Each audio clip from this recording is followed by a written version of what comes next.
And then search for dramas. You will see about 70 dramas. They are like, excellent. They are like, professional, very, very professional. They are like, better than any movie that you can see these days. Very nice. Hare Krishna.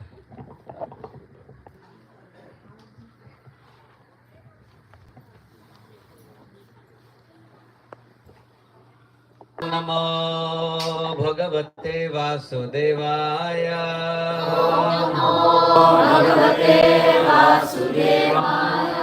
ओम नमो भगवते वासुदेवाय।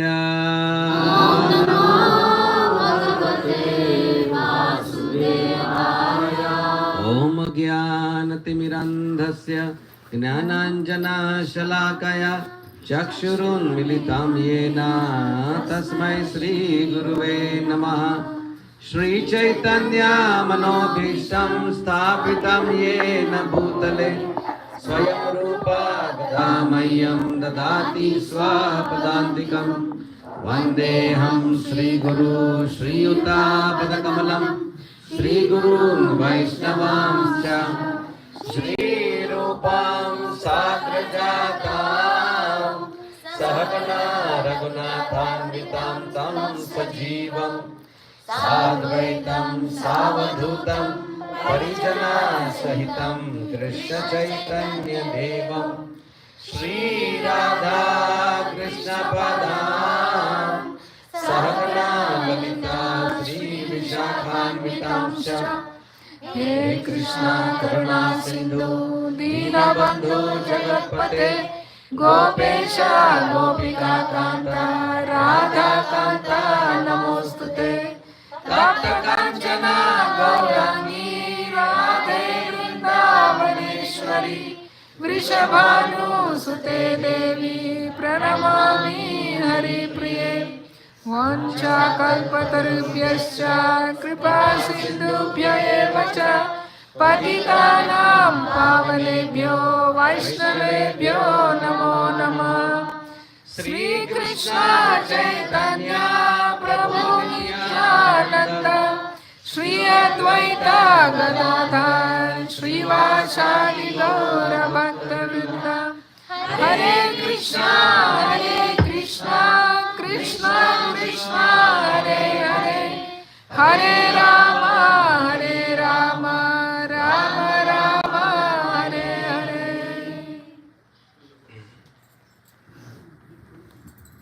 Thank you all very, very much for coming on a working day.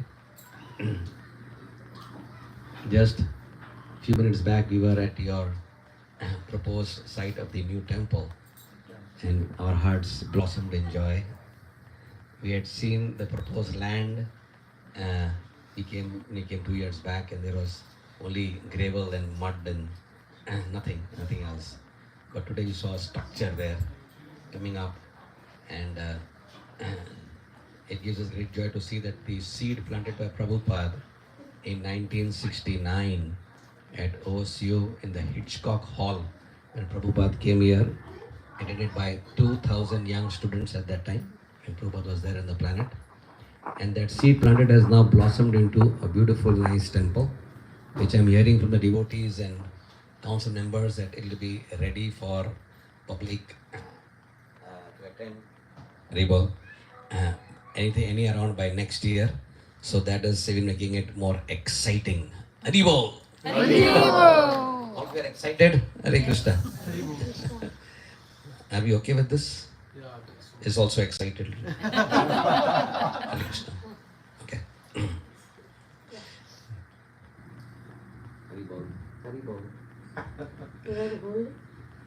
Sensitive. Very moody. Eh? Okay, let's not touch it. Let's not touch. Hare Krishna. You can't see now because of the space. Hare Krishna.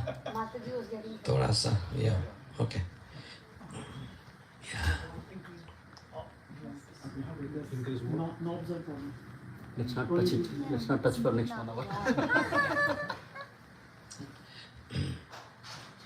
Dear devotees, this particular year has been very special in many ways. For all of it was the coming of Trump. Special, but I'm not talking politically.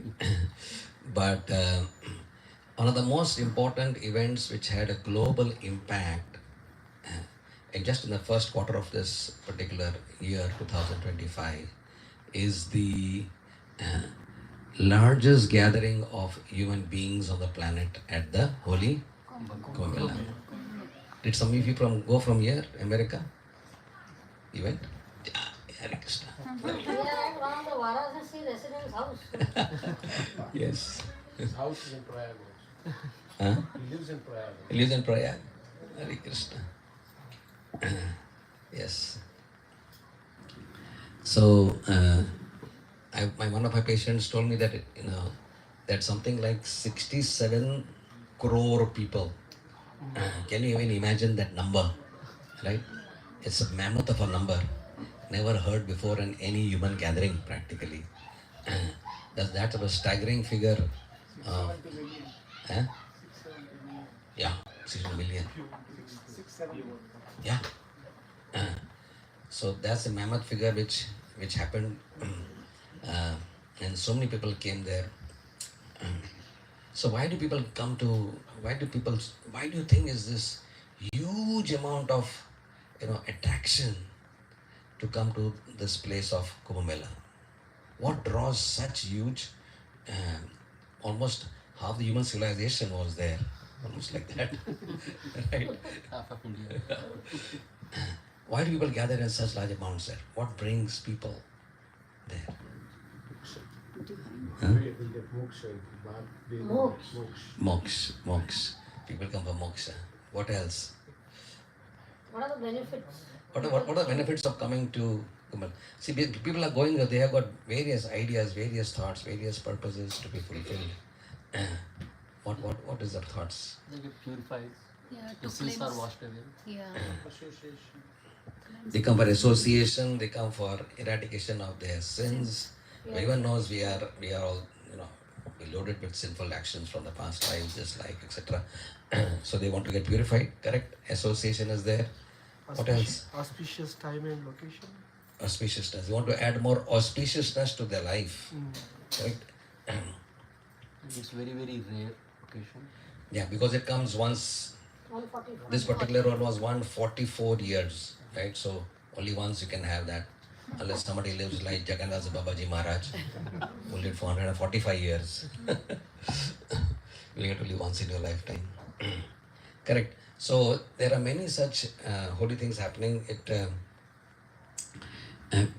People want to associate. There is a natural attraction in our country to meet sadhus, right? And so many sadhus come. Some may be fake, but not everyone is like that. There are a lot of sadhus who come there. So it fosters in people's hearts the spirit of renunciation, of living a more minimalistic, simple life. People come for experiencing just the fact that so many people are there, and then there's going to be bhandaras and festivities and holy music and dances and cultural activities. So there are so many reasons why people come there. And just when you imagine the collective synergy of the spiritual energy created and the power of the combined faith of so many people coming together, can you imagine the power of that? Everyone's coming with some shraddha. You have some shraddha, some microscopic shraddha, but when that comes huge, the power of that combined shraddha can have practically a huge effect on the entire cosmos, the entire universe. So it is a very, very powerful event. Now, for most of us here, us who are students of Bhakti, students of His Divine Grace Srila Prabhupada, it's a powerful holy place, Prayagraj, where the three rivers meet together. But what is the definition according to Prabhupada of a holy place? Holy people live. Holy people live? Transformation. That is transformation, correct? Is Columbus a holy place? Yes. No. Yes. Very tricky question, right? Prabhupada came here. Prabhupada came here. Right. Correct. So, in fact, Prabhupada's definition is very, very pertinent. Very nice definition. Wherever people, bhavik bhavik means those who have shraddhalu vyakti, people who have shraddha, they come together for remembering Krishna, for chanting his holy names, for hearing his beautiful transcendental glories, for partaking of Krishna's remembrance as prasad. Right? Wherever these activities take place, that place becomes a holy place. Right? To that extent, today we are all gathered over here. We may be about 30-40 people, devotees over here. But from Prabhupada's point of view, today we are sitting and to hear Hari Katha, right? This has become a holy place. Right? So, that is the whole purpose. We want to go to holy places because that holiness in the environment created by the synergy of so many Shraddhalu people has a deep, as he said, transformative effect on our heart. We don't just come for a ritualistic presence, just for coming in. We come for the impact of creating about what is called as a transformation of our consciousness.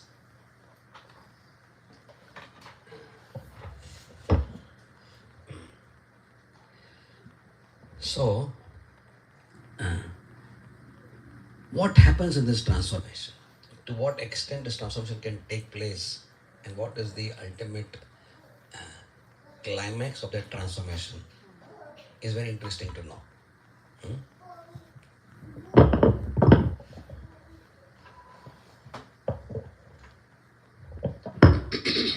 So one time our spiritual master Radhanath Swami, he was living in Vrindavan for some time. And at Vrindavan, on the banks of Yamuna, he met one Baba. You know, Vrindavan is full of so many Babas, right? So he met one Baba who was a Mauni Baba. You know what's a Mauni Baba? Doesn't talk. So whatever he wants to communicate, not that because you don't talk, you don't communicate. So he would write on a slate. So when he saw a foreigner, in those days foreigners were very rare. No? Now you see Vrindavan is full of foreigners, but that time not so many foreigners were coming. So when he saw Maharaj, that time he was a visitor. So he asked him that people all over the world think that Brijvasis are crazy. Then he rubbed it off from the slate. And he wrote, do you think we are crazy? Now, if Maharaj is first time meeting somebody and if such a question is asked, he didn't want to offend him. No? So Maharaj said, I don't know. So then this Baba wrote on the slate, we are crazy. And then he rubbed out and he said, in fact, if you will stay longer over here, he rubbed it out, you will also become crazy. So he said, then he again rubbed it out and he said, the whole world is crazy. Then he rubbed it out.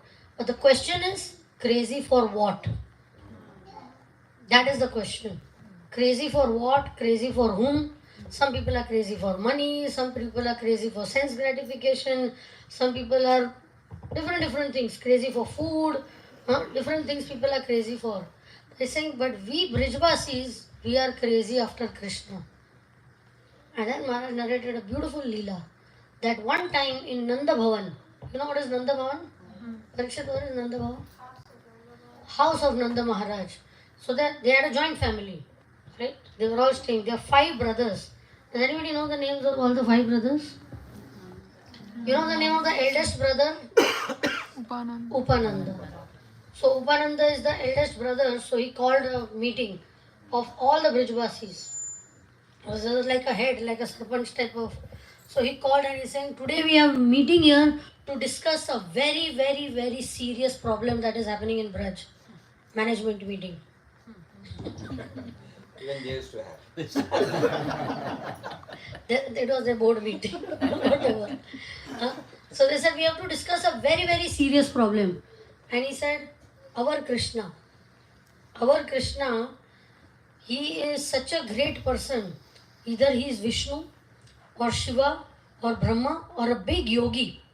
Because look what he's doing, what all activities he does. He has lifted Govardhan Hill. Right? He killed so many demons. He has uprooted the Yamalarjun trees at that age. You know, he's doing all these big, big things. And look at how your wife treats him. He's telling Nanda Maharaj, look at how your wife Yashoda treats him. Sometimes she twists his ears. Sometimes she ties him up. Huh? Sometimes she chases him with a stick. What does she think she is? All this has to stop. He made a comment. This all has to stop because Krishna is such a great person and is this how she treats? And Nanda Maharaj looked at everybody and straight in Upanand's eyes and what did he say? I think you people are in a grand illusion. That you people are in a grand illusion. You say Krishna is great. What are the qualities of a great person? He's sense controlled. Do you know how much my son eats? 56 times in a day he eats. Plus sometimes he goes and steals in somebody's house. He's a great person. Great person. Huh? I think great person do tapasya. My child cannot stand still for a moment. Even Hiranyakashipu did a better job than him. He could stand for thousands of years and you say he's a great person. Great people are fearless. They are abhay. Right? Yeah, there is a thundering and lightning in the sky and he comes and runs in my wife's sari. You say Krishna is a great person, huh? Not only that, great persons are always honest and truthful. My son lies. He eats dirt and when my wife catches him, he says, I didn't eat dirt. Huh? So all these are symptoms of great person and you are saying he's a great person. You don't understand. You can't understand. You don't understand, you can't understand because you don't live with him. And while saying, he kept on describing so many factors that he started laughing. And by his laughing, everybody in Braj started laughing and they were rolling on the ground and laughing. And whole day they were discussing what? Krishna Katha. This is crazy. Isn't this crazy? Whole time they are just landed up discussing about Krishna this, Krishna that, Krishna this, right? So, we understand that what is the purpose of our life? To be Krishna conscious and they have attained it already. So, they are in the perfection of yoga. This is samadhi, what we are talking of, right? And this is, actually that is their only business. This is the summum bonum which anybody can think of reaching and they already got that real nectar. So, the real yogis are who? The bhakti yogis. So when you go even to Kumbh Mela, right?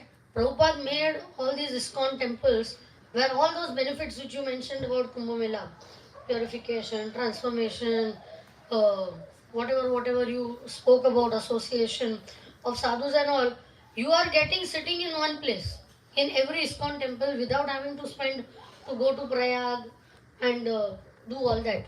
Isn't it? What a shortcut Prabhupada gave. So when we are talking, we are yogis, there are different words given for bhakti. Sometimes we call bhakti as Kevala Bhakti, Shuddha Bhakti, Ananya Bhakti, right? That's what all these people had attained in Braj. What did they have? Braj Bhakti. Right? They had so many names are given. Ananya Bhakti, Ahaituki Bhakti. All these are the different names given to what the bhakti yogis are practicing. That is bhakti yogi and it is so simple for the Brijvasis. They don't have to study shastras or anything. Right? So the process of bhakti, as explained by Srila Prabhupada, is more like a refinery. ISKCON is like a refinery. What does a refinery mean? Refinery is a place where you collect all ore, iron ore, bauxite, nickel, copper, right?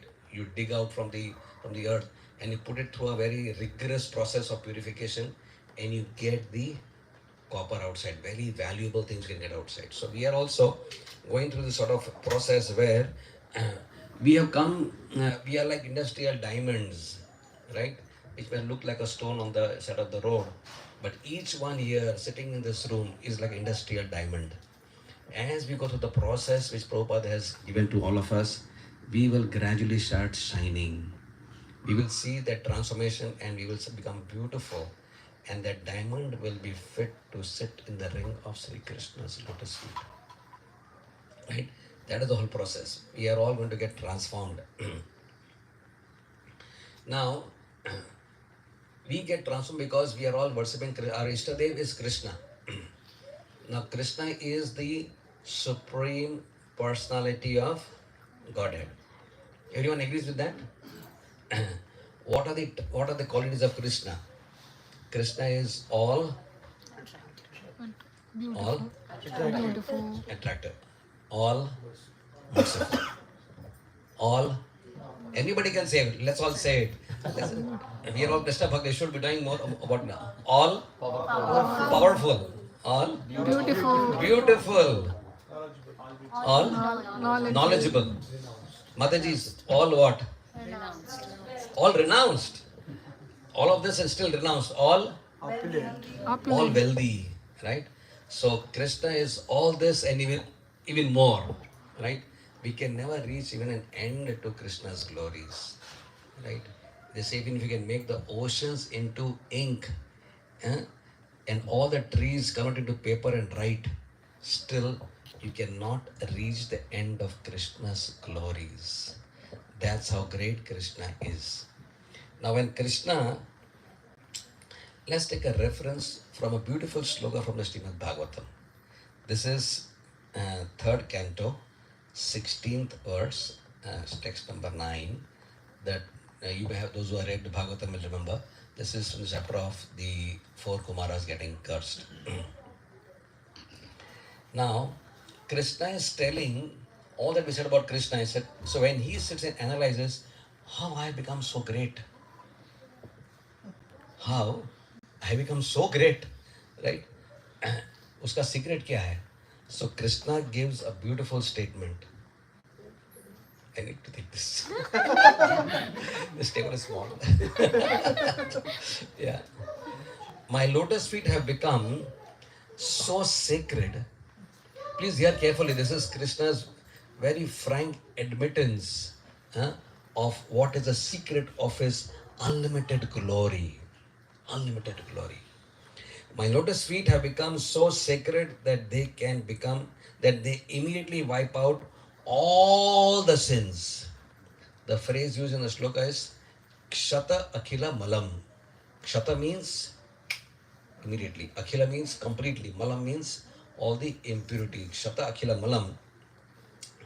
Because why do I have the power to eliminate all the sins of the people who serve me? Because I am the servitor of my devotees. Doesn't it sound astounding what Krishna is saying? Right? Why is he great? Krishna is giving entire credit of his unlimited glory to whom? He's not keeping the glory to himself. I am great because I am God, you see, I have to be great. So what can you do about it? I'm naturally great. But Krishna is genuinely saying, Krishna cannot fake humility. Krishna is the source of everything, source of humility as well, right? Krishna is saying, my glory is because I serve my devotees, right? And therefore, the Lord says that the Lord feels that all his transcendental glories have increased because he is always eager, always anxious, always planning, always thinking, right? His mind is completely occupied at all times in thinking how to serve, how to help, how to assist his devotees. That's the type of God you and I are worshipping. He's constantly like a loving parent, right? All of you are parents over here. What is your constant anxiety when you're in your job? Think about your children, right? Is there some time you can forget? Let me forget about my children. You cannot. Even if you want to forget, you cannot forget, right? They occupy the center core of your heart. Similarly, Krishna says, Sadhunam Hridayam Mayam. Sadhunam Hridayam to aham. Madanyad tena janati Naham tebhyo manahami. Right? I do not know anybody in the world except my devotees. That is Krishna's wonderful statement. So, the point we are driving is, if Krishna is so very eager to serve his devotees, how much eager we should be to serve his devotees. If Krishna is 24 by 7 thinking of the welfare of his devotees, how much we should be looking forward to opportunities to serve those people who Krishna himself is so eager to serve. Right? That is the whole point. Therefore, the key words, like there are so many words in the dictionary. I don't know how many words are there in Oxford Dictionary, maybe several thousands, maybe there.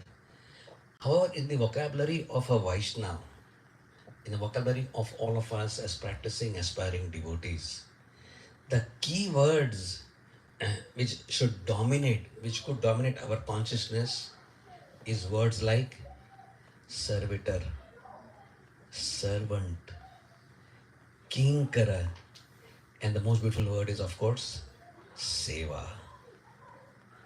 Can there be a more beautiful word than the word seva? Not possible. The most beautiful word in the word is seva. Because the greatest word in the word, love, in the word in the which is glorified in the world is love. And true love is always expressed through seva, right? And so wherever there is love, there has to be seva. Wherever there is seva, there is genuine love, right? So sometimes in Krishna consciousness we use this word in such a casual way, no? I'm a servant, Prabhu. I'm your servant, you know. We use that word in such a casual way that sometimes it appears cheap also, and we don't even understand the meaning of it. Yeah, we don't understand the depth of it. So we thought, let us go a little deeper in the subject matter of what the Lord thinks makes him great, right? All of us want to become great, somehow or the other. We want to become great, or we want others to know whether I am great or no, but I want you should know that I am great. You should feel I am great, right? So that's the whole battle of ego that goes on in our life. So we want to understand that if this, what is making the Lord great is servitorship, then what is this servitorship which we are talking about? What are the essentials of servitorship? Right? What are the fundamental things in servitorship which we are talking about? So, there is the definition given that what is the meaning of being a good servitor? What are the essentials of servitude? So, the definition given is becoming a good servant of the Lord is living a life of devotion, humility, and unshakable faith and commitment. Beautiful words, right? Each of the word, if you see, life of devotion, humility, unshakable faith, and commitment, right? So these are the things which make a person a good servant. So we want to know now what is the qualification. If you go for a job application, they will ask, what's your qualification? So I want to become a servant. So what is my qualification? What are the qualities required? Qualities qualify us to become something. Qualities qualify us to become something, whatever we want to become, right? So, how do we understand what are the qualities? According to you, these might be the qualities. According to you, these might be the qualities. But we don't want to understand according to you and me. We want to understand according to the Lord. What is it that the Lord looks for in a servant, which according to him qualifies him to be a good servitor, right? On his terms, not on my terms. Suppose I come to your house and say I want to feed you South Indian, I say I don't like coconut. No, but I like it, so I'm going to feed you that only. Huh? I like it, so I'm going to say I want to feed you pizza. I don't like cheese. No, but I am going to feed you because I like it like that. So is that service? No. That's why we want to understand what is according to the Lord, what is He looking for? Not what I think. What is the importance of what I feel? Is there importance of what I feel? In the material world, yes. It's paramount importance. What I feel is the most important thing. In everything, whether it's in family life or job, boss will say, I am right because I'm boss. I feel it should be done like this. Right? Family, head of the family might say, I think it should be done like this. But what is the significance of it, of what we feel? What is pleasing to whom? The object of our service. What is pleasing to the object of our service? So the three beautiful truths in the world is what? Bhagwan, Bhakti and Bhakta. Three things we always talk about, right? Bhagwan, Bhakti and Bhakta. So we are trying to understand that object is whom? Bhagwan. And we are whom? Bhakta. And our service is the Bhakti which we are going to offer to the Lord. So what is the qualities according to the Lord that He thinks will qualify us? Right? So this is given in the Chaitanya Charitamrita in a beautiful section where Mahaprabhu, we all know Mahaprabhu went to South India Yatra, and who accompanied him? South India Yatra. Oh, not Balakrishna Kala Krishna Das went, right? And he was also his personal servant. He went, and we all, those of us who have read Chaitanya Charitamrita, we know that what happened to him.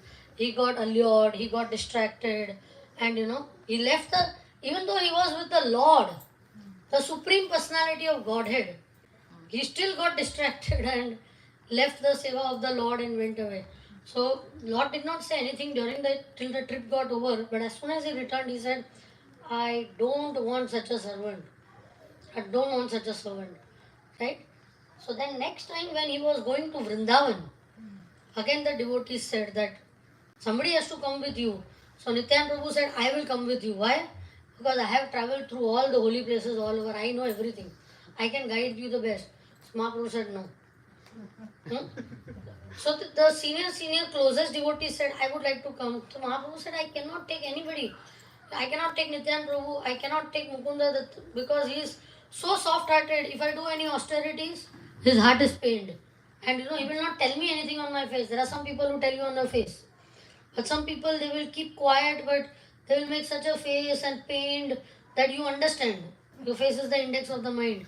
So said, I cannot take Mukunda because seeing me doing austerities, he appears so pained that I also become pained. So I cannot take him. Jagadanand Pandit, I can never take him. Because he keeps chastising me. Why are you doing this? Sleep in soft beds and eat costly, rich food and opulent food and apply massage oil and everything. So I cannot take any of these. So who will I take? He mentions himself. So, we are going to hear some beautiful verses now, which are to be kept in our heart very closely. Because we are all aspiring to be servants. Jivara Swarup Hoy, Krishnara Nitya Das, right? That is the summum bonum of our life, right? At the end of our life, we want to realize that we are eternal servants. We are trying to serve, but we not realize we are still serving our indriyas and other things unwanted. We want to realize that we are eternal, loving servants of the most beautiful, lovable person, Sri Krishna. So, Mahaprabhu is telling the devotees who are around him, especially Sri Ramananda Rai and Swarup Damodar Goswami, Nityananda Prabhu, they are there around him. He says, Nutan Sangi Hebeka Snigdha Yandraman Aicheya Be Paeta Be Laeka Jan. He said, this is Mahaprabhu's requirement as to what should be the trait or the quality of the servant who will accompany him. He says, such a person must be a new person. Nutan Sangi. I don't want to take somebody who's my older devotees because they have preconceived ideas about what I should do and not do. Give me a Nutan Sangi. Give me a new person. And he must have Snigdha Yara Man. Please take this word closely to your heart. Snigdha Yara Man. So you will ask the question, But what is the meaning of the word snigdha? Such a person should have a peaceful mind. A peaceful mind. And the previous person, the previous servant who had accompanied him, Kalkashadas, was in a state of becoming agitated. When the Bhattaharis came, they are tantric sannyasis who had their own tantric ways, would send some beautiful girls to allure, and Kalkashadas was allured by these tantric girls who were used by the tantric sannyasis, and somehow he left the Lord's association and went to their camp. Right? Become one of them, started taking intoxication, and he was completely in a state of being illusioned. Right? So that means he had a mind which was potentially very agitated. Therefore, I want to have a person who is what? Who is Snigdha. peaceful, very peaceful.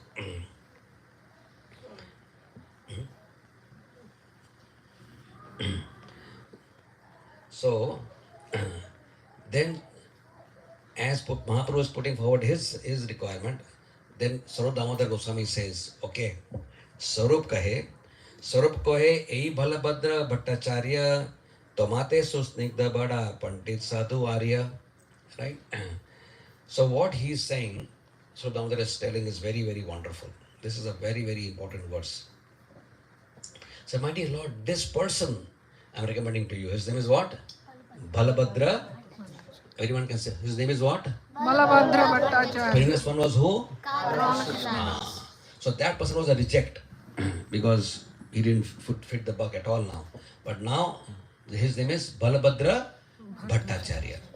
And the person as great as Sarup Damodar Goswami is singling out what is his qualification to be your servant during all these yatras to Vrindavan and other places.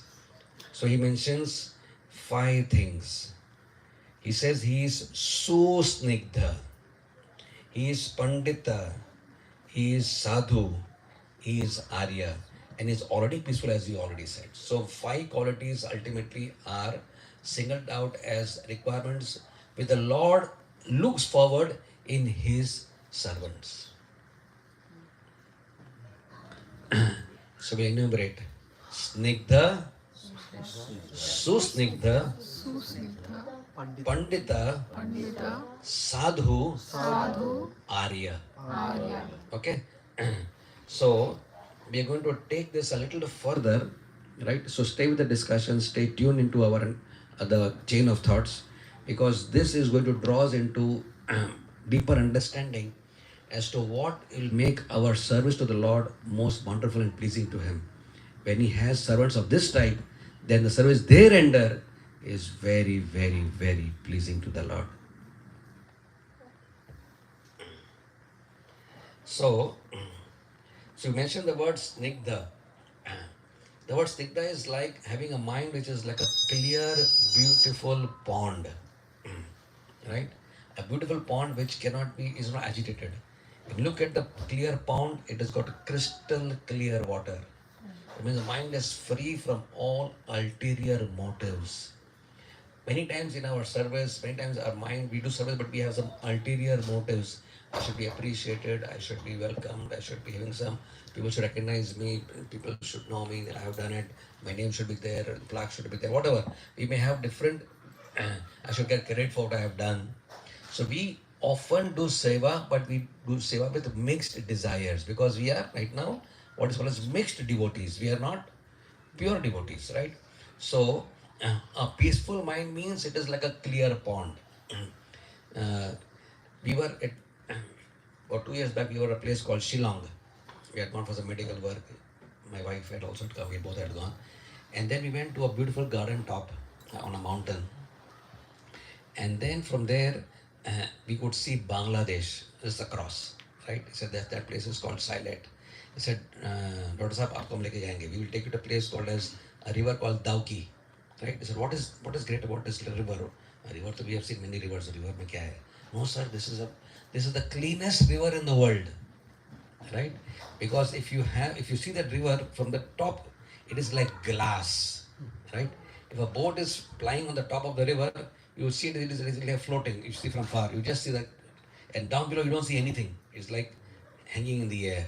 It is so crystal clear. The river is called as Dauki. That was a type of mind of Balabhadra Bhattacharya, completely clear of all material desires. Right?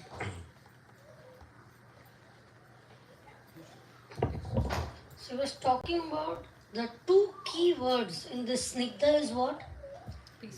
Peaceful Yeah, mind. peaceful. But what does a peaceful mind bring in a servitor? Depth and stability. If I want to be a servant, if I have constantly changing servants, like when Prabhupada was in Delhi one time, our Hariswari Prabhu was temple president of Vrindavan, and he just came to meet Prabhupada at Delhi. And the person who was Prabhupada's masseur, he had to go somewhere. So then Harikesh Prabhu he was at that time, I think so, yeah. So he told that, hey Hari, sorry, you become Prabhupada's masseur for next 3 days while he's out.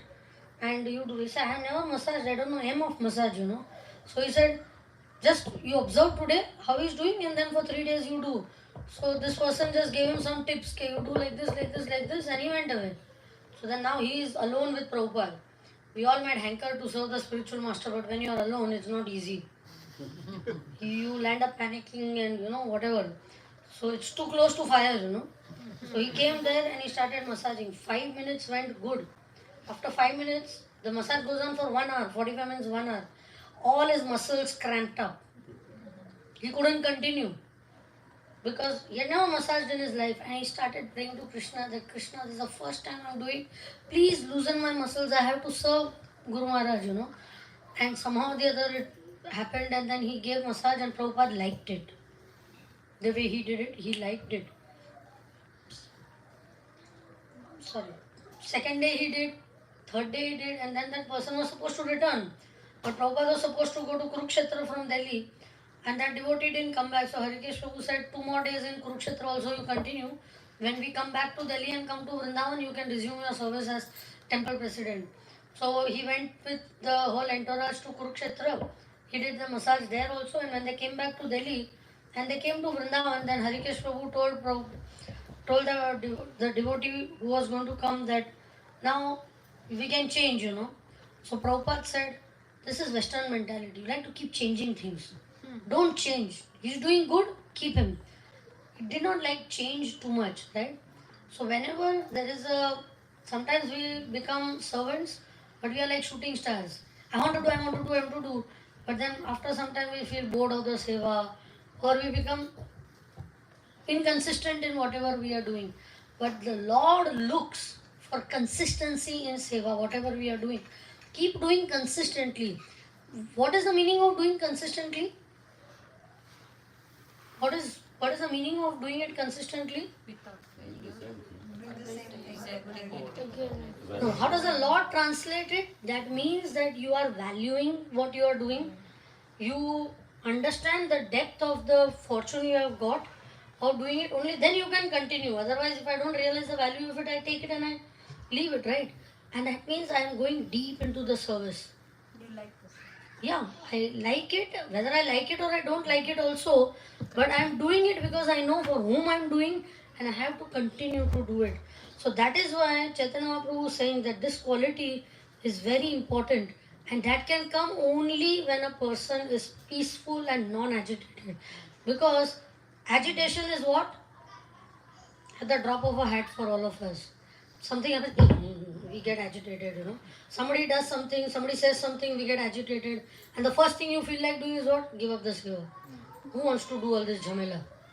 Right? We want to give it up and we want to be like that. But when I have a peaceful mind, I do not get agitated. I can have that absorbing capacity to do. And that is how Balabhadra Bhattacharya was. How many you are traveling with the Lord, and not that there is all arrangements to travel and facilities, tickets are booked or something like that, and you have a nice trolley wala bag which you are carrying around. Everything has to be carried on a basket and in the hand, and you don't know where the next stop is going to be, where you are going to eat, and where you are going to arrange for the Lord, not for yourself. But he was very peaceful, very calm. Sometimes you see servants now, they are most hyper. I have to do this, I have to do this, phala, phala, phala. You know, you become hyper, you make everybody hyper. But he was very well balanced and very peaceful person. That is why Mahaprabhu said, I want to sneak the person. The second quality which he looks for is what? Susnigdha. And Prabhupada explains the meaning of susnigdha. What did he say? Extremely loving, caring, affectionate by nature, gentle demeanor, very kind. Listen to all the words. Very kind, soft hearted, emotionally warm, humble. Vinay. Vinay means humble, right? Sensitive, forgiving, and very, the most important thing is very conscious in his dealing with others. Of only if a person is all of the above, he can be conscious in his dealings with others. If I'm not affectionate, if I'm not caring, I'm not sensitive, I care a damn for what you feel. What I feel is important. I don't care how you are going to feel, but a sensitive, loving, affectionate. So when the Lord is explaining what type of a servant is looking for, all these qualities. And Balabhadra Bhattacharya was all of this. In his travels, he took care of not only Lord Chaitanya's physical needs, his food, his stay, protection from crowds, because so many people would come to meet, Lord has come, so many crowds of people were coming. Closely, he used to even monitor the ecstasies of the Lord. Lord would go into ecstasy, he was going to Vrindavan. So he would go into ecstasy and sometimes he would get lost in divine love. He would completely get lost over there. So at that time, he was so expert. He would very tactfully engage in talks or physical gestures to gently bring back Lord Chaitanya to external consciousness also. With his loving, sensitive nature, whatever he did, right? So a good servant, the key word for Susnigdha is what? Love beyond duty. One is that you could be a logistical servant. You take care of the logistics of everything, finance, money, stay, phala phala, all these things. So that is a logistical thing. You do out of duty. That's what. But when you do those logistics out of love, affection, care, that is love beyond duty, right? And that is the type of servant which he is looking for. Proactive, right? He's a proactive. So this is the foundation of loving service, right? He had deep spontaneous love, not out of duty or mechanically he was doing anything. And because he kept all these considerations, he was very, very conscious in his dealings with whoever he was dealing. Because he knew that I am not a person myself, but I represent Lord Chaitanya. I am his servant. So whatever way I will behave, the people are going to say, what type of servant he has brought? Is this the training Lord Chaitanya has given to him? Right? So he was very conscious. We always talk about, conscious eating, conscious whatever we do. But conscious in how we deal with other people, that is a very, very important quality of a very essential quality of a servitor, right? And if we all are trying to be good servitors, we have to be very conscious of what? Conscious of what? How my words, how my actions are going to impact the people, other servants and the people, the person who I'm serving and other servants around me. So it has to be a collective thing. We cannot isolate ourselves and think, okay, I have to do things like this, or collectively what is best, I have to be doing it for the Lord's seva. Why? Because that's what the Lord is expecting. Not that's because I feel or you feel or what this one is saying or that one is saying. But this is the Lord's expectation. So this is such a foundational thing. Susnigdha. I mean, we are just going through things very fast because we do not have too much of time to discuss. But you go through each peaceful mind, snigdha, susnigdha, what it is. This is all food for thought. Huh? that go home and try to think about it deeper. Since we are also thinking, every time you think, there is a deeper level of understanding that you are getting, that oh, this is what we are supposed to be. My God, sometimes you feel you are kilometers away from what is expected out of us, right? So why? Because these are, why do we call these as core qualities? The synonyms which are given is what? These are essential, fundamental, innate traits, okay, inherent attributes, primary characteristics, central virtues, defining aspects, backbone values. See each of these words: backbone values, cornerstone traits, pivotal key focal points, which a servitor needs to have. That's why we call what? Essentials. These are all very, very essential things. Now, when we think of, when we read this, we thought, my God, we always thought we are servitors or trying to be servants, but we never thought so deeply that this is all what it means to be a servitor.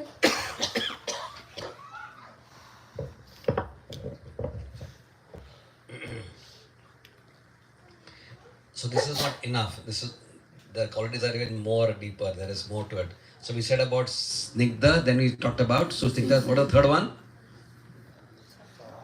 Third one?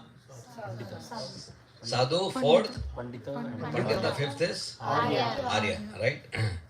So at least we should not, for the next few days we should remember this. So the third thing is Sadhu, right?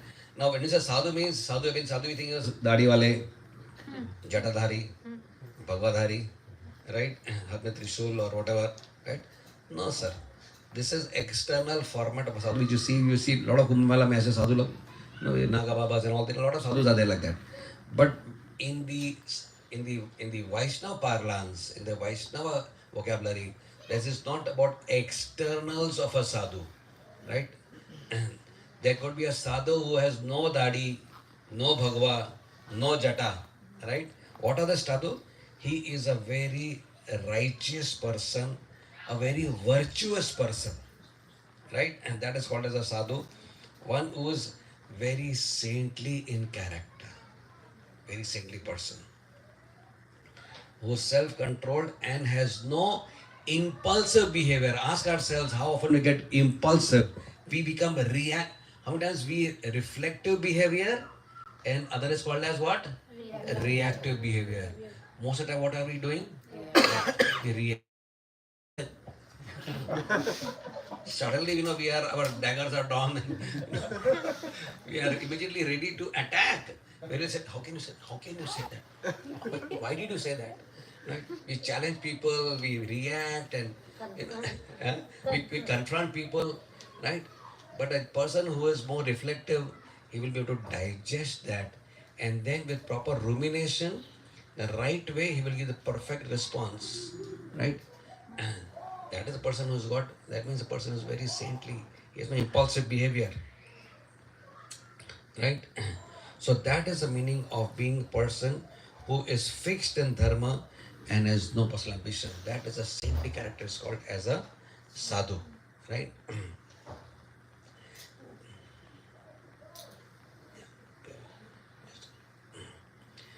The next,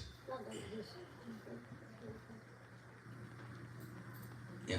So he is a person who has got deep faith in Krishna and is trusting Krishna's plan in all circumstances, and is Sharanagat. He is surrendered to the Lord. He trusts Krishna's plans. Things may not always go according to our plan, but he always knows that whatever is happening, there is a higher reality is governing my life. My life has been orchestrated by whom? By Krishna. The moment we enter the zone of Krishna's grace, until now, we were in the zone of the karmic zone. We only, what life was guided exactly only by what is happening according to our pre-decided prarabdha or karma. The moment you and I make one step towards Krishna, we are coming to the control of the Lord's, not external, but the Lord's internal energy, called as the Krishna's personal Aladini Shakti, right? And then because we have taken baby steps towards Him, then whatever happens in our life thereafter is something which is ordained by Krishna's personal intervention. Because we are Devim Prakritim Ashrita. We are taking shelter of Krishna's internal potency. Right? So that the person who taken complete shelter of internal potency of the Lord is called a person who is called as a sadhu. Called as a sadhu. That's why you sometimes say, no, sadhu, sadhu. Somebody speaks very well, no? You don't say, wah, wah, wah. That is Urdu word. Wah, wah, bolte na. But in Vaishnava, this thing we say sadhu, sadhu, you know. What a person. Our Devkinandan Prabhu is there in New York. Any Vaishnava he meets, he says, Are sadhu aa gaya. You know, that's his perception of how he sees sadhu. The fourth one is Arya. Many people have given their children name Aryan, Arya. Quite a generic name it has become. 3 Aryans in Cincinnati. They said Aryan T, Aryan D, different surnames Aryan. What is a Arya? Culture. Exactly. The word for sadhu is what? Pure and saintly person. And for Arya is what? Cultured. Very cultured and civilized type of person, a true gentleman. As Prabhupada would always say, a true gentleman. Advanced in spiritual consciousness, noble and honorable with refined character. No personal, very high moral character, no ulterior motives of projecting himself. Now, but Balabhadra Bhattacharya was who? He was personal servant of Lord Chaitanya. Wherever he went, he could have said, move, I've come and who I am? Personal servant of Lord Chaitanya. He could have flaunted that, right? That you guys don't understand, I'm personal servant, okay? I'm saying it, you better do it. I understand Lord Chaitanya's mood, you don't. He could have said that, he could have done that, but a good servant always remains in the background. He's never projecting himself. And that's how Balabhadra Bhattacharya did. It's like sometimes somebody gave an example of a pujari on the altar. A pujari in the altar, the deities are there, no? So you are doing chamar to the deities. So the real pujari stands so inconspicuous in the corner and he is doing chamar to the Lord. But somebody wants to show off, he will stand in the middle. 8 circles and 10 circles and like people should notice who's doing it, not for whom he is doing it, right? So we all have that tendency of projection. We like to be known to people that, I'm connected. Oh, I'm Dwakeshwar's wife. Right? Otherwise, what is our significance? We want to become significant by being connected to that I am such and such Maharaj's personal servant, such and such person is there, and all his emails I only answer. I am able to do this, I am able to do that. We like to flaunt that. So what is Prabhupada trying to say over here? That a true gentleman and a real servitor of the Lord is who? Is who? Who tries to keep themselves very much in the background. Not that we are in the background that you don't do anything. During yatra, one example I'm just remembering, during yatra, there were some youngsters, who used to carry the sound system. And less people were there, on their shoulder and walk in the front. Slowly, as they matured and they got married and all, they started coming in the middle of the crowd. Then right behind, and then they started giving the sound system to somebody else. That, I should give a chance to somebody else to do seva, like that. Why did I say this? For Background. People stay in the background, not doing anything. So, come so much in the background that you don't do the seva only. That I have to be inconspicuous, means I don't do anything. No, you do everything and still remain in the background. That is the beauty. Not that you stop doing everything. Then you are anyway in the background only, You're under the ground. Under the ground, right? So this is what the Lord is expecting us to be, that you do everything without a position. You do not want any name, fame, recognition or anything, but I am going to do all that is required out of me, what is expected out of me, with the same enthusiasm as if I was the responsible for the whole thing. But still, I am not projecting myself. That is what is the quality which the Lord is looking for in His servants. So Balabhadra, a true gentleman, Balabhadra Bhattacharya, he maintained high standards of Vaishnav behavior. He means what? He respected everybody. On the tour, they must have met so many other saintly people also, right? Not that Lord Chaitanya was the sadhu, so everybody else was a riffraff person. In those days, there were so many sadhus. So Balabhadra Bhattacharya would understand and give due respect to the seniors, whomever they would meet, by being humble and serving the Lord with, serving them with dignity. And he was truly representing Lord Chaitanya. Means Prabhupada is mentioning that representing our spiritual path with dignity. Beautiful word Prabhupada uses. Representing your spiritual path with dignity. So that when people see us, they feel, oh, what institute are you attached to? Wow, this is what they teach you. Other people say, kahan se hai? What type of a person you are? Is this what they teach you there? There's no dignity in that. So a servitor has a moral responsibility to behave in such a way. It's not just by saying Jai Prabhupada that we glorify Prabhupada. Like one devotee was there, every time Prabhupada would pass by, he would say, Jai Srila Prabhupada, Jai Srila Prabhupada. Then again Prabhupada was on a walk, again he would say, Prabhupada ki Jai, Prabhupada ki Jai. Third time when Prabhupada came and he was about to say, Prabhupada said, do something practical. Do something practical, you know.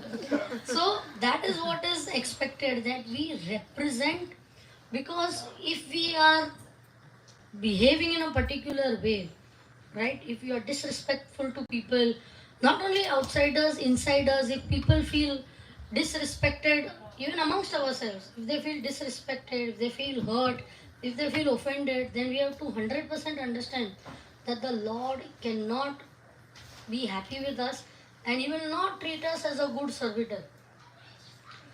Balabhadra Bhattacharya was particular about ensuring Lord Chaitanya's journey adhered to dharmic principles, maintaining spiritual purity and avoiding interactions with unqualified people. All this was his responsibility, and he had no ulterior motive. He avoided gossip, he was tolerant, forgiving, and he had strong gratitude muscles. He was very all the time conscious that this is a merciful seva that has been given to him, and he had strong gratitude muscles, and that's what made him behave in all these ways. He didn't take it for granted that in a 1 month. How long Mahaprabhu was there?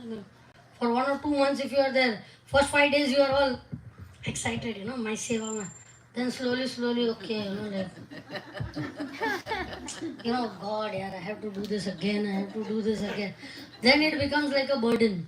But he could understand the blessing of having a seva in their life, in his life. He had strong gratitude muscles also. So this is what a Arya is, right? Again, we are just rushing through it. And the last quality, also equally important as the other previous 4, is that he was a Pandit. Now, Pandit is an abused word, na? I remember when I was to buy sabji with my mother as a small child. Pandit ji, wo bhendi kitne ka diya? Right? So they would call the bhaiya also as Pandit. The guy, poor guy has not gone to school, maybe he went till 4th standard, but he becomes a Pandit, right? So this is not type of Pandit we are talking about. So the real Pandit which is being mentioned here is that he is well versed in the scriptures, correct? And he possesses deep convictions and the practical wisdom how to apply that knowledge into our daily dealings in our daily life. That is Pandit. So it is not just enough to know and read the scriptures, but how to apply that wisdom, how to turn that gyan, right? Oftentimes we hear so many lectures, right? But we find that it doesn't really sometimes seem to change our behavior because we sometimes lack the knack of converting those lectures and the knowledge within those lectures into a practical mode and applying that, right? So that's very important. Hmm. So years and years pass by since अरे इसको ज़्यादा change नहीं हुआ वैसा ही है the guy is still that only, right? So but some people they apply and they make very rapid progress. So the whole point is that he had deep convictions and he could analyze deeply, and whatever problems came during his journey he could analyze in the light of the scripture. So this is called as Shastra Chakshu. We see the world usually with our conditioned vision based on past experiences, purva karma, right? We see the world in a conditioned state. But actual devotee is a person who sees every event in his life, in somebody else's life, at the level of the world. He sees the world through the eye of the holy scriptures, right? That is called as Shastra. So, Chakshu means eyes. But what eyes? Eyes of the scripture. That means the scripture is telling us how to see everything. That's why they say lessons from the Ramayana, lessons from the Mahabharata. So we are reading Mahabharata. Everyone knows stories of Mahabharata. Ye hua, wo hua, so many things. But how to learn from the Mahabharata, that is important. Oh, Hanumanji went across the ocean, right? He went across the ocean and he went. There are so many obstacles he had. What does the obstacle represent? How that knowledge? How we also, when we have obstacles, we must respond like Hanuman, right? So in this way, Pandit means learning how to apply scriptural knowledge into our daily lives and not become like parrots, right? Who just know some slokas, because so many people can narrate slokas, but he was not like that. He was somebody who had practical knowledge.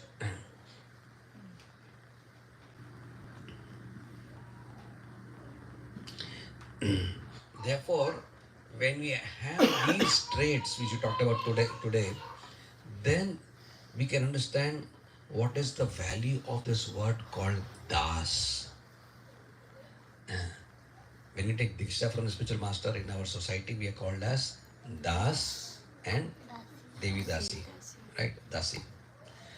We take it very cheaply. I am Dwarkadish Das, but that word Das is a heavy loaded word, right? It is not an ordinary word.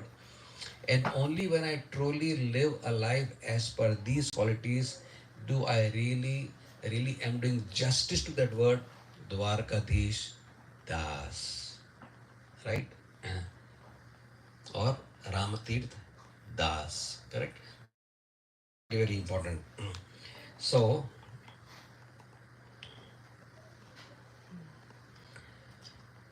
the word Das is wonderful, but the next step of the word Das is not just Das, but Das, Dasanudas.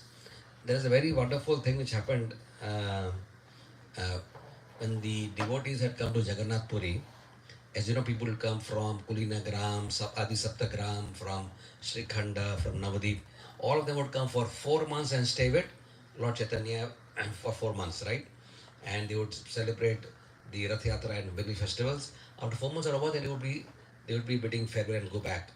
So in this particular year, one devotee, one Vaishnava from Kulinagram asked, "My dear Lord, I am going back. Come to bid farewell to you. But after going back, what is my kartavya now? What is my sadhana? Right? What should be done? I had participated in the kirtans and all the wonderful festivities here in Jagannath Puri. But now that I'm going back, I want to know what is my kartavya and what is my sadhana." Right? So, some very beautiful verse has emanated from the Sri Mukha of Lord Chaitanya. Something which is very relevant to all of us. Right? Prabhu kahe, Vaishnav Seva Naam Sankirtan, Dui Kara Shigra Pabe, Shri Krishna Charan. Let's repeat these nice words, right? So the devotee is asking, what is my sadhana and what is my kartavya? Something which you all would like to know. Mera sadhana kartavya kya hai bhai? It is also any servant would like to know.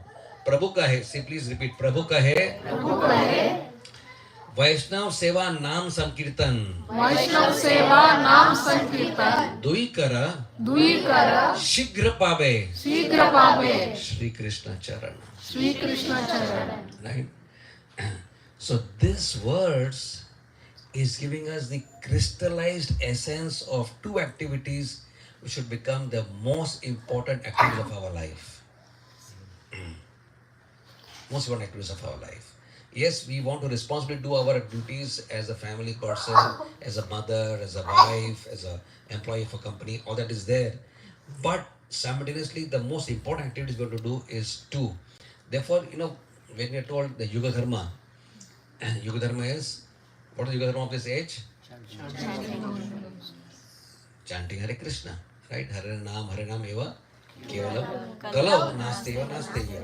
So everyone knows in ISKCON that the Yuga Dharma is given by the Lord and the scriptures, promoted by Chaitanya Mahaprabhu very, very powerfully, and by the Goswamis and by the Acharyas down the line, is Nam Sankirtan.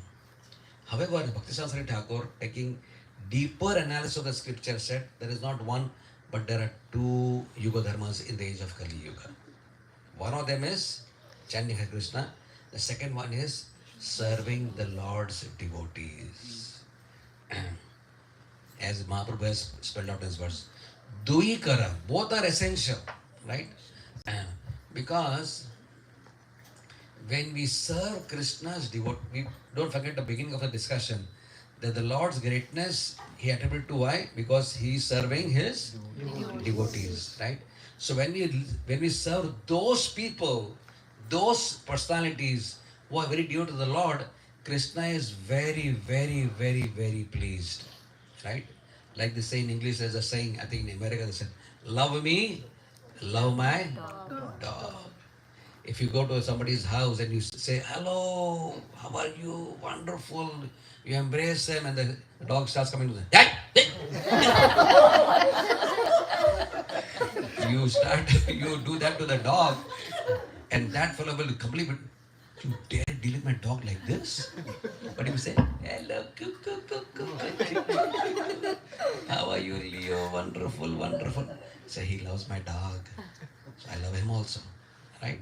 It is natural psychology, right? So, Krishna loves his devotees. So if you love those people and serve those people whom Krishna loves, Krishna is very pleased. What does Krishna do when he is pleased with you? He gives you the association of his sincere, pure devotees, number one. He will bless you with seva. And the third thing he will do is, he will manifest himself in your heart when you chant his holy names.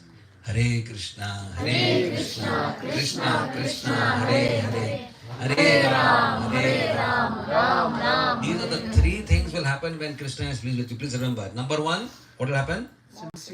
He will give you association of his sincere devotees, pure devotees, sincere devotees. That is his gift, right? See, it is not, when generally the karma kandi process, in India, most of our religion is karma kandi. When you say, you get a good job, Krishna has given me a good job. You have to marry a nice wife, Hare Krishna has given a nice wife, nice children, good money, good health. So when you get a lot of self-gratification, that when things go according to you, the way you want, say that Krishna is a very good God. It doesn't come, Krishna ka baji par rakho, we go to whom? Sai Baba. No, Sai Baba nahi ho raha hai, when you go to some Hanumanji, we go to Shani. You keep on shifting till they give you what? You want. That's used. Therefore, in most Hindu temples, they have 15 types of gods. ये नहीं हुआ तो वहाँ पे number लगाओ, नहीं लगा तो वहाँ पे नंबर लगाओ, जहाँ नंबर लग गया अपना उधर अपना वो अपना भगवान, बराबर है. So that is the typical Hindu wala temples. In our temples, we have Gaur Nitai, Jagannath, Krishna, all Krishnas only there, right? Say Gaur, say Krishna, say Jagannath, right? We don't have so many things because we have only Ekanishta Bhakti, right? So when Krishna is pleased, he will give you association of his devotees. Number one, he will bless you with service. And third, and most wonderfully, when you chant Krishna's name, you won't feel sleepy. You will be relishing. You won't feel like keeping your bead bag. Solamal ho gaya, abhi bus ho gaya. You will feel, why don't I chant today 17 rounds? Today Prabhupada said, chant 16 rounds, minimum he would say. right? You feel like chanting more, serving more, hearing more. These are all traits. When you love somebody, you want to hear about him, right? You can't stop talking. My wife, no, she's like this. My dog is like this. My child, is like. When you love somebody, you want to always talk about that person. When you love Krishna, you can't stop talking about him, thinking about him, reading about him, hearing about him, serving him, right? These are the things which will happen when you start pleasing Krishna by serving his dear, dear, dear devotees. We'll end part 1 of the seminar today, and then we'll take tomorrow. Yeah. So, Mahaprabhu has recommended serving Krishna's devotees, the Sanudas philosophy. But it wasn't the first time that this is coming in our scripture. Years ago, there's a great, great, great king in South India called as Maharaj Kulashekara. How many of you heard his name, Kulashekar Maharaj? Yeah, he did a very, very wonderful scripture called as Mukund Mala Stotra. Each and every verse was like a flower, right? And the flower-like verses, he put it in the string of beautiful words, right? And that string of verses he wanted to offer to the Lord, who's Mukunda. Mukunda means, of course, Sri Vishnu. So in that particular Mukund Mala Stotra, there is a verse where King Kushikulakar is saying that it is my desire that I want to be the servant of the servant of the servant. Yeah. He says, this is what he says in these words. O Lord of the universe, I do not desire the effulgence of liberation, nor do I seek a place on the topmost planet near your lotus-eyed Vishnu. My only prayer, right? See, the great souls teach us what to pray. We also go in front of the Lordship, we go to any temple, we fold our hands and we stand like this. But do we really know what to pray? Right? Most of the time we don't know what to say. We have to learn that also from the great souls. My only prayer is that you remember me. You remember me as what? Huh? As the servant of the servant of the servant. The seven times he says that.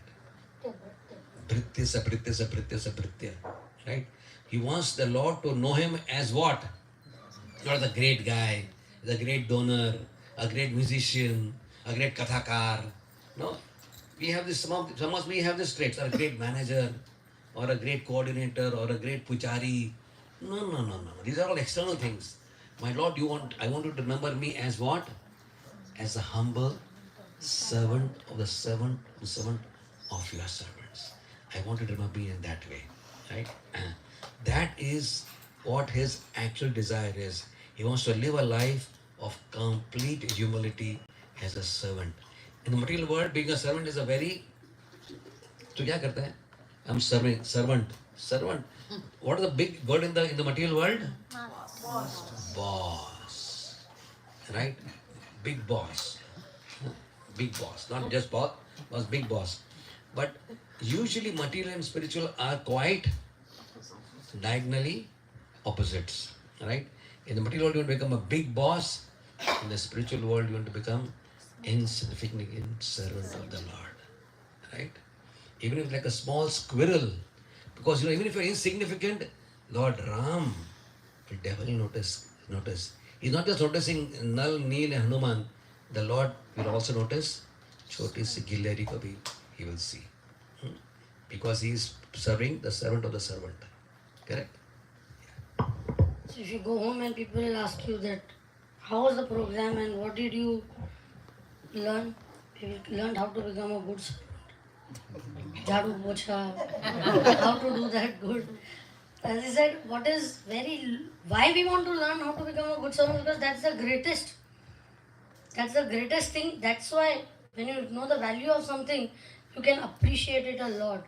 So today we just described the 5 qualities which the Lord looks for in a servitor. When you go to sleep, please meditate on this. Go deeper. And tomorrow we'll have part 2 of the discussion. And what will we include in that? as we said, okay, we want to be servitors, but whom do we want to serve? The Lord, Guru, and Vaishnavas. Sometimes it is oh, quite not very easy, but relatively easy to serve the Lord. Maybe also easy to serve Guru, but to serve Vaishnavas is very difficult. Why? Because there are varieties of Vaishnavas. So tomorrow we will discuss something on that, the varieties of Vaishnavas, and what is the result. What is the result of what? When we understand these essentials of servitude, then what happens to us in our life? Right? So there are 7 points, 7 to 8 points, what happens to us when we understand. It will be a little deeper discussion on that. So having discussed this part 1, meditate on it, and then tomorrow we'll take it further and go a little more deeper in the discussion. Thank you very much. Hare Krishna.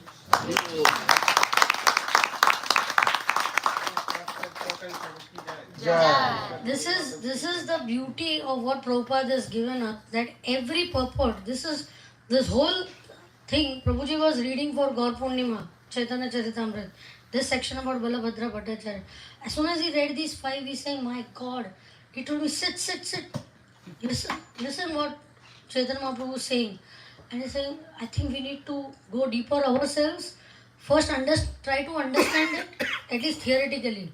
Practically, it might take us lifetimes to realize. But let us try to, by discussion, we will also be able to go deep and we can share it with our friends when we are going.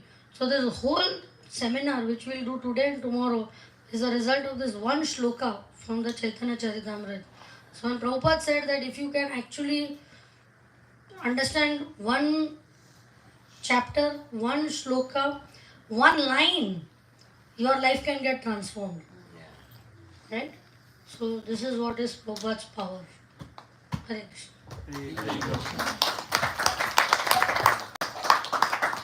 If anybody has any comment or one question, maybe if we have time. Naveen Krishna Prabhu, you can decide. What is the time? 9:05. 8:53. Oh, this watch is fast. Oh, we are looking at that and going. So we can take a few questions. Yeah. Or comments, realizations, thoughts on what we discussed. Obviously, while we are speaking, you are thinking about something, right? You have experience of it in your lives. So we can, let us share. Let us have some churning. Amrut Manthan. You have second mic? It's not working. No, but why? Oh, it's working? It's not working. Hare Krishna. Hare Krishna. So sometimes we, if we don't get along with Vaishnavas, some Vaishnavas, as you were saying, there are varieties of Vaishnavas. So it's very easy to get along with Vaishnavas whose mental compatibility matches with us. It's easy to serve them, but then it's very difficult when not, and so we try to justify by saying that, in my eyes, that person is not really a Vaishnava. So it kind of that justification comes about. So how do we, develop this attitude, like who is a Vaishnava, and to be able to serve anybody who is serving Krishna tomorrow? Good, that means our seminar is in the right direction. It led to this question. Great. Sorry. You're there, right, tomorrow? You're there tomorrow? Yes. This announcement.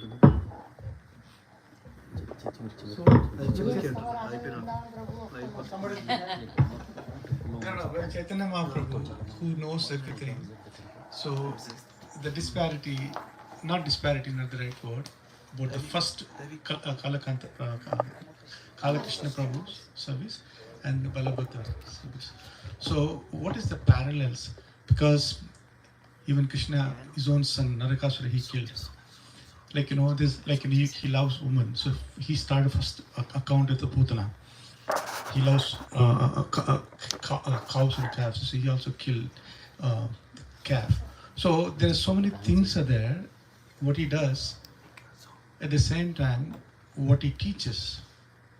in Bhagavatam, I was hearing somebody say, reading Bhagavatam is good, but you also understand the meaning between the lines. Like that, in these two contexts, he was serving in first instant, then he asked him to leave. So he's also called Mahavadanyaya, very compassionate soul. So he didn't want to see him. So Balabhadra Prabhu, he went with him. So if you run parallels with these two, so what we can learn, some reflection. Here is the scholar. So you said what is the difference? Parallels between. I didn't understand the question. So.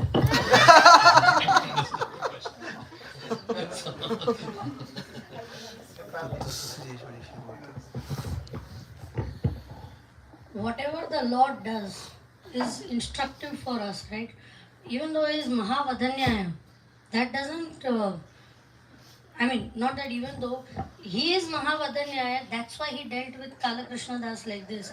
Because he wanted to teach the world that even though he wants to teach something. So even though the Lord rejected him, when the devotees gave him shelter, and they gave him some service, right? They told him go to Navadvip and tell about the whole South India Yatra, because there was no daily updates. Traveling Preacher's Diary was not there at that time. So, and he was the only witness. Nobody else had seen anything over there. So the Lord wanted to teach this principle through his Namo Mahavadanyaya nature, that even I may reject somebody, which is external way of rejecting. Like in Chota Haridas's case also we know that the Lord said, I don't want to see him at all. But he was singing for the Lord. We know of that pastime, right? So the Lord wants to teach different principles through different devotees, and that's what he wanted to teach. That devotees are even more merciful than the Lord in Kala Krishna Das's pastime. But in Balabhadra Bhattacharya's thing, he wanted to show an ideal example. Okay, how these are the essentials of servitorship that are expected from a Vaishnava. A, B, C, D, E.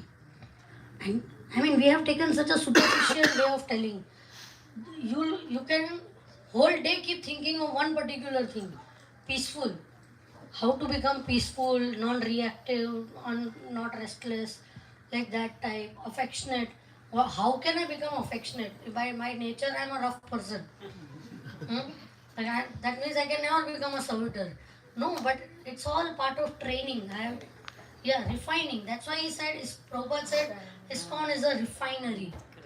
Even the crudest of stones can be. One time I went to my spiritual master and he was saying, do this. I said, Maharaj, this is the way I am. I cannot change. So he said, how long will you keep giving that excuse? Really? Because I said, I'm conditioned. I'm extremist by nature. I just said, I had hurt somebody by saying something, and Maharaj said, how can you behave like this? Is this how a Vaishnava behaves? Aren't you conscious of how, your behavior is hurting somebody? I said, Maharaj, I'm an extremist. Either I love or I hate. Something like that. I'm just paraphrasing it. I can just do like this. And I don't like show business. I'm a very straightforward person. I'm candid. Whatever I feel, I'm going to tell on the. And I thought I'm giving all my positive qualities. I'm very straightforward. I don't like to talk behind the back and this, that, and all. And Maharaj is just. And after I told all my history, geography, everything, Maharaj said, how long will you keep giving these excuses? You have to change. Whereas I was convinced that this is my best version. But Maharaj wanted an edited version. That you change. And this process of changing is an ongoing process. You still end up doing that. But at least you are aware that I need to change. My ego was not allowing me to accept that I need to change. I thought I'm perfect. And this is how I am. But no. So it's all part of training. What we need to go. And that's why again it is said, he was a real servitor has to be what? Arya. Humble. It takes great humility to admit that I could also be wrong. We always feel that I'm always right. I cannot be wrong. But it takes great humility to admit, no matter who you are, that I'm wrong, I'm sorry. One time Maharaj told us, I'm sorry, for So Maharaj doesn't have to tell us sorry. But he said, no, I made a mistake. I have to tell sorry. It's not that I am perfect, that I cannot make a mistake. So these people are showing by their own example. Lord Chaitanya is showing by example, spiritual masters are showing by example how we should be. To err is human. We could make mistake. We could hurt people. But when we realize it, then there is always a way to. So he said, how long will you keep giving this excuse? You have to change. I don't know why I said this. I forgot.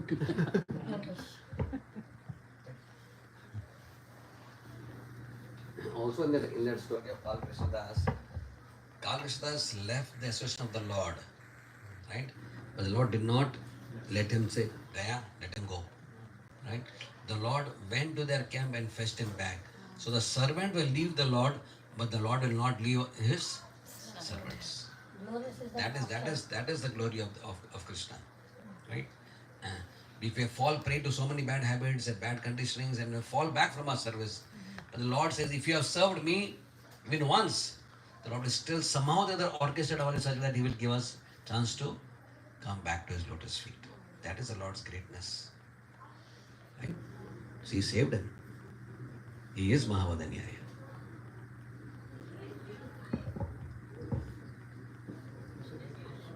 So you were saying something? No, I was saying that Hiding something. Prabhupada Tulasa. in the Bhagavad Gita, there is 13th chapter 8 through 12th verse. Krishna says, Amanitvam, Adambitvam, Ahimsa, Shantirarjivam, Acharya, Upasana, Stadium, Vinigraha. And he goes on to describe all the qualities humility, pridelessness, and all these different qualities. And then in the purport, Prabhupada, in one of the thing he writes that of all these qualities, Mai Chananya Yogena Bhakti Ravya Bicharini. He says, unalloyed devotion to Krishna. If you have that, then all other qualities will come about.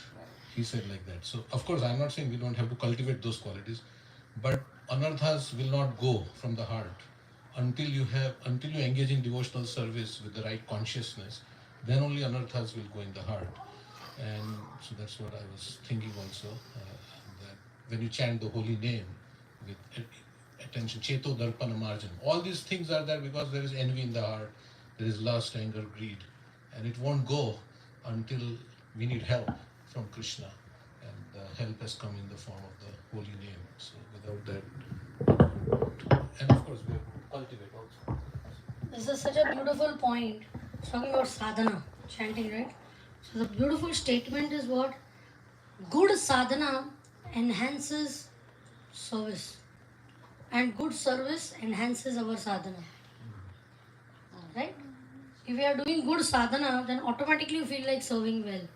And try to improve our service attitude, essentials, whatever.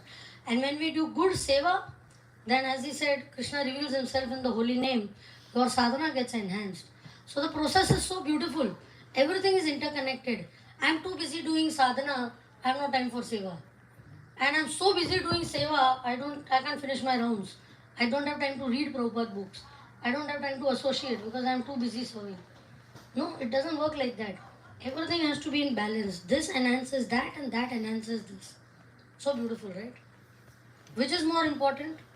It's never this or that, it is this and that. It complements. Complements. Absolutely. You have to tell us what. Yeah, here's a question.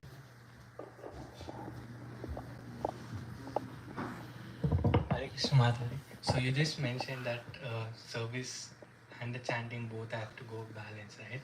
So what kind of service can we do, like in the name of God, or we have to do for the people? You just told, right?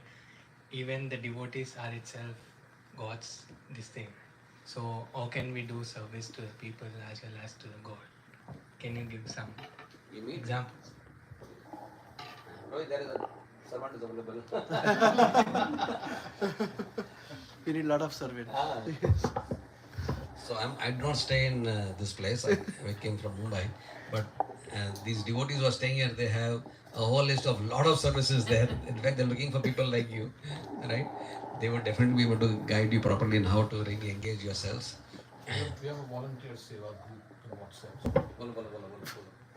We can add him to the volunteer Seva group that we have on our, and there is Lord's Servant, and there is so many groups. So we can add him. Yeah, even and spiritual also. Like, can you give like example? You want some practical service, right? Yeah, I mean, like I used to like I just got into volunteering. Like from past 1 month, I'm doing volunteering at Sai Baba temple. Then I got to know about. I came across Facebook post about this ISKCON service. Then I reached to Prabhu asking for Bhagavad Gita. So then I just messaged him. So he told that he can come. He asked me to come by and collect the book, but it's far away. So I don't have a car. I'm a student right now.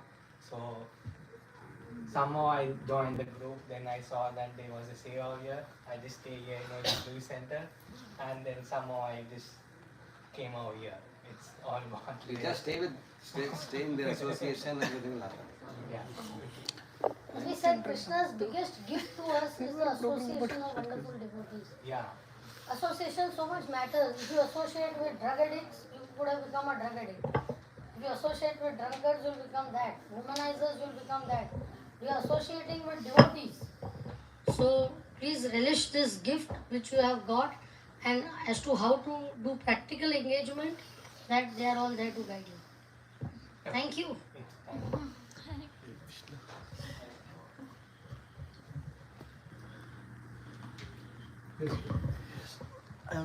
Tomorrow, I just want to make an announcement. Tomorrow evening, this is the part 1. We have the part 2 in the temple. Starts at 6:30 in the temple.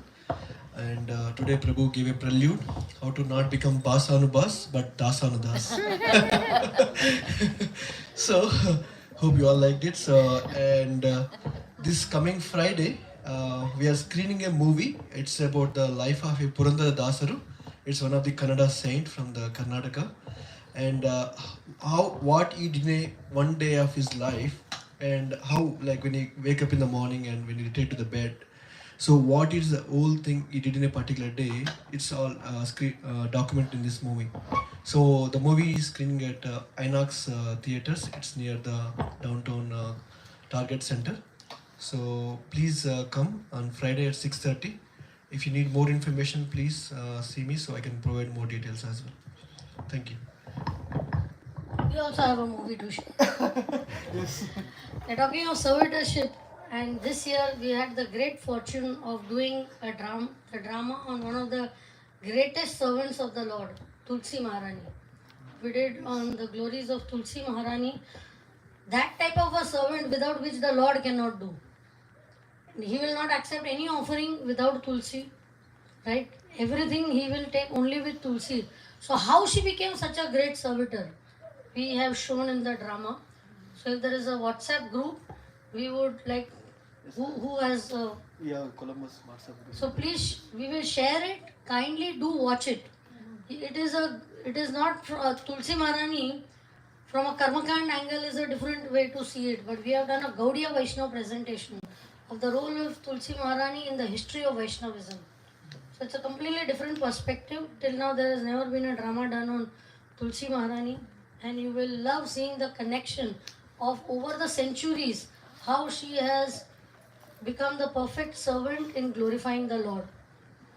So please accept that small service of ours.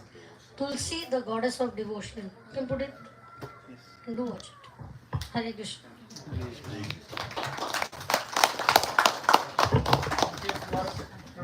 Jai, and Vishaka Priya Mataji ki Jai. Hari. Thank you to Prabhu.